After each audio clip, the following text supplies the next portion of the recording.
So now we are going to talk about the future tense and what are the characteristics and traits of a future tense. Let's have a look.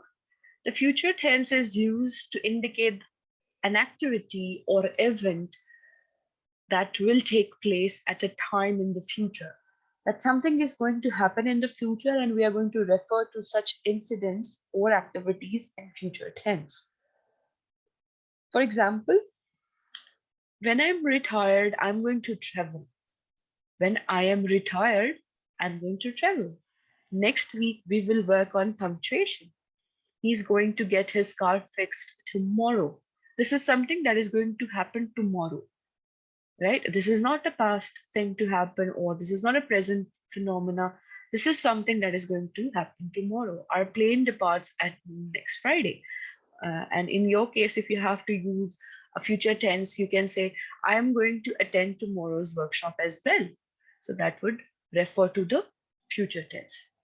The indicators are tomorrow, next Saturday, next week, next month, etc. Next month, I'm going to visit my khala in North Carolina, or next year, I'm going to study in Ireland, etc. So this is how you can refer to the future conditions. Now, there are two forms that I would like to share with you.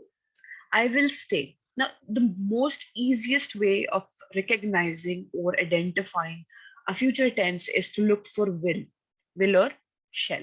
That will simply tell you that it is a future tense. So we will say, they will stay, etc.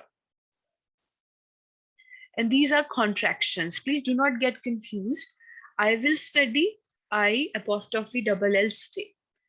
I will stay, I will stay. These are contractions, and they are attributed to spoken English only. In written, we should use these standard ones. But while we are speaking, we should be able to speak as I'll stay. हम कहते हैं ना, we usually say I will stay. Instead of saying I will stay, you should say I'll stay, you'll stay, she'll stay, etc. Now, form 2, I am going to stay, you are going to stay. Right? So this is the second form in which you are going to use I am going to use. For example, the way I'm instructing you that you are going to use is also a future tense. Now, the third form, sometimes the simple present tense or the present progressive tense are used to express a future meaning, right? Sometimes in such cases, for example, I arrive, I am arriving.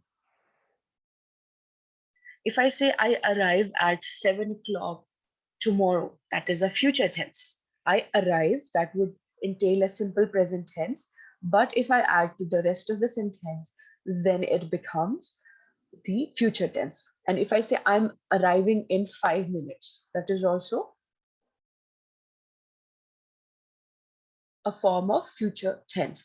But if we look at these examples as it is, then I arrive refers to the simple present tense, and I am arriving refers to the present progressive, that is present continuous tense.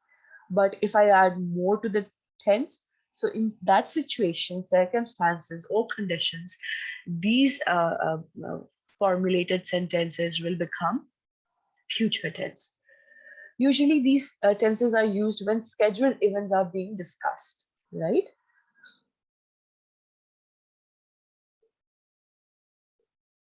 For example, if we have to write a future tense for run, so I can say that I run 3 kilometers on daily basis. I run 3 kilometers on daily basis. That is the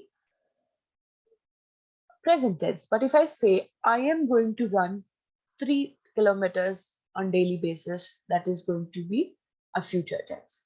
Now let's have a look what's given in your book. Let me take you to your book. So in your book, simple future tense is given. Whenever we talk about preferences and intentions, we normally use the future tense. Now here is an exercise. Let's try to do it first. This is the exercise. Choose the correct tense to fill in the blank spaces. decisions, intentions, and plans. I'm feeling thirsty. I think I dash a 7 up.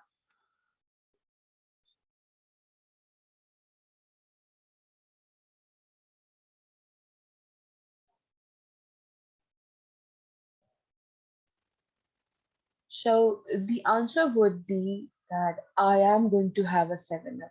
Now we have talked about rules, right?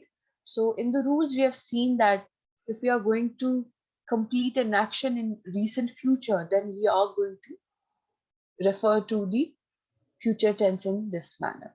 Now let's have a look on the other examples that are given in your book. Now this one is given. Ruhi and Bina are friends. They are making plans to meet each other.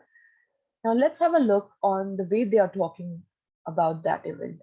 As you listen, focus your attention on the words will, going to, they are using to express the future tense. Now I'm going to read the conversation. Ruhi, let's meet. We haven't met for weeks. What will you do tomorrow? Beena, I'll help my mom with the housework. When will you finish? In the afternoon. So we will meet in the evening. Is it okay with you? Sure, we are going to meet then. So you see how we are going to meet and we will meet, and these sentences are used. The simple future tense has two different forms in English, will and going to, or be going to, that we have discussed so far. Right? I will finish my homework. I am going to finish my homework in an hour. So this is how you use future tense.